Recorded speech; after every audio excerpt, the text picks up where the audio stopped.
बिहार के भागलपुर में गंगा नदी पर बन रहे पुल का एक हिस्सा रविवार अचानक नदी में समा गया। इसके कई वीडियो सोशल मीडिया पर वायरल भी हो रहे हैं। पिछले 9 साल से इस पुल का निर्माण चल रहा था। एसपी सिंगला नाम की कंपनी इस पुल का निर्माण कर रही थी। इस घटना के बाद सवाल निर्माण कंपनी पर भी उठने लगे हैं, क्योंकि 14 महीने के अंदर ये दूसरी बार है जब निर्माणाधीन पुल ढह गया। कंस्ट्रक्शन के क्षेत्र में एसपी सिंगला कंपनी एक ऐसा नाम है जिसके क्लाइंट लगभग देश के हर राज्य में हैं। उत्तर प्रदेश से लेकर असम तक इसे टेंडर मिलते हैं। ऐसे में यह जानना जरूरी है कि आखिर एसपी सिंगला कितनी पुरानी कंपनी है, कंपनी अभी किन किन प्रोजेक्ट पर काम कर रही है, इसके क्लाइंट कौन है और पहले इस कंपनी के किन प्रोजेक्ट पर सवाल उठ चुके हैं। तमाम इन सवालों के जवाब जानने की कोशिश करते हैं। एसपी सिंगला कंपनी एक परिवार द्वारा संचालित कंपनी है। फर्म के दिल्ली और हरियाणा में पंजीकृत कार्यालय भी है। इसे 1996 में SP Singla construction private limited के रूप में शामिल किया गया था, स्थापित हुआ था।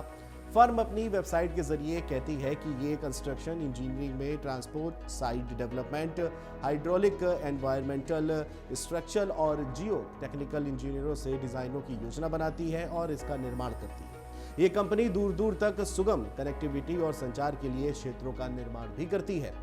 कंपनी की वेबसाइट के मुताबिक बिहार में इस वक्त उसके कुल 7 प्रोजेक्ट चल रहे हैं। इनमें NH-31 और NH-80 को जोड़ने के लिए गंगा पर बन रहा सुल्तानगंज और अगुवानी घाट के बीच बन रहा केबल स्टैंड पुल भी शामिल था, जो रविवार को ढह गया।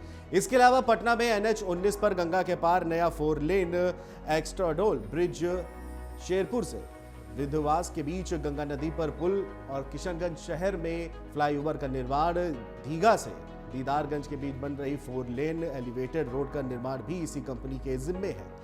Digha Sonpur rail road bridge के पास बन रही 830 मीटर अप्रोच रोड भी सिंगला ग्रुप के जिम्मे है। मोकापा में बन रहा गंगा पुल भी यही कंपनी बना रही है। बिहार समेत देश भर में कंपनी के 34 प्रोजेक्ट इस वक्त चल रहे हैं। इसमें सूरत मेट्रो रेल फेज 1 के लिए 11.6 किलोमीटर एलिवेटेड बायकट और स्टेशनों का निर्माण जैसा अहम निर्माण भी इस कंपनी के जिम्मे है। कंपनी 8 जगहों पर रेलवे ब्रिज का निर्माण भी कर रही है।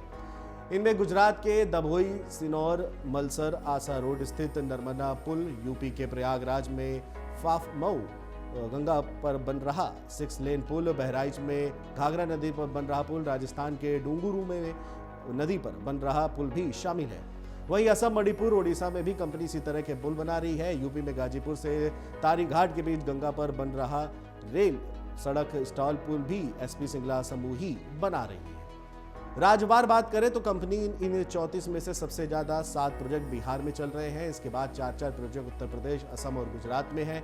वहीं राजस्थान, पंजाब और महाराष्ट्र में कंपनी 3 प्रोजेक्ट पर काम कर रही है। ओडिशा, मणिपुर, मध्य प्रदेश, पश्चिम बंगाल, उत्तराखंड और हिमाचल प्रदेश में भी इस कंपनी के एक प्रोजेक्ट पे काम हो रहा है। ये कोई पहला मौका नहीं है जब कंपनी के किसी प्रोजेक्ट पर सवाल उठ रहे हैं। मई 2020 में पटना में लोहिया चक्रपथ का निर्माण चल रहा था। उस समय एक कंक्रीट स्लैब गिरने से 3 बच्चों की मौत हो गई थी। घटना की जांच हुई, लेकिन निर्माण कंपनी के खिलाफ कोई भी कार्रवाई नहीं की गई। ये पटना में नीतीश कुमार सरकार की महत्वाकांक्षी परियोजना लोहिया चक्रपथ के निर्माण में भी लगी हुई है। गंगा नदी पर बन रहे सुल्तानगढ़ अगुवानी घाट पुल भी 14 महीने के भीतर दूसरी बार ढहा है। 3160 मीटर लंबे उस पुल को 200 मीटर का सेगमेंट 30 अप्रैल 2022 को आंधी में गिर गया था। तब पिलर नंबर 4 से 6 के बीच का हिस्सा गिरा था और अब यानी रविवार को पिलर नंबर 10 से 13 के बीच का 400 मीटर सेगमेंट ढह गया। निर्माणाधीन पुल का लगभग 600 मीटर हिस्सा यानी करीब 20% गंगा में पूरी तरह से समा चुका है। इस पुल का निर्माण 2014 से चल रहा है और कुछ दिन पहले ही इसे पूरा करने की 8वीं डेडलाइन मिली थी और इसके मुताबिक कंपनी को 31 दिसंबर 2023 तक पुल का निर्माण पूरा करना है। इससे पहले इसी माह के अंत तक पुल का निर्माण कार्य पूरा करने की डेडलाइन थी। भागलपुर की घटना के बाद बृहद मुंबई नगर निगम यानी BMC के पुल विभाग को SP Singla construction private limited द्वारा निर्मित गोरेगांव मुलुट लिंक रोड की समीक्षा करने का निर्देश दिया गया है। BMC में विपक्ष के पूर्व नेता और कांग्रेस पार्षद रवि राजा ने BMC को पत्र लिखकर सुरक्षा उपायों का हवाला देते हुए इसको ब्लैकलिस्ट करने का भी आग्रह किया है। बीएमसी ने मुंबई में कनेक्टिविटी को आसान बनाने के लिए अनुमानित 10,000 करोड़ रुपए की GMLR परियोजना शुरू की थी। 2019 में परिकल्पित ये परियोजना एक हाई स्पीड कॉरिडोर होगी जो गोरेगांव को मुसुड से एलिवेटेड सड़कों, पुलों और भूमिगत सुरंगों की एक श्रृंखला के माध्यम से जोड़ेगी। फिलहाल पहले और दूसरे चरण का काम चल रहा है। बीएमसी ने इस साल के बजट के दौरान एक बयान में कहा था कि पहले 2 चरण दिसंबर 2023 तक पूरे कर लिए जाएंगे। बहरहाल भागलपुर में जिस तरह से ये पुल गिरा है, कहीं ना कहीं जो कंपनी है, कंस्ट्रक्शन कंपनी, उस पर अब सवाल भी खड़े होने शुरू हो जाएंगे। मन से उजाला कर चले, मन से उजाला कर चले, एक अमर उजाला कर चले।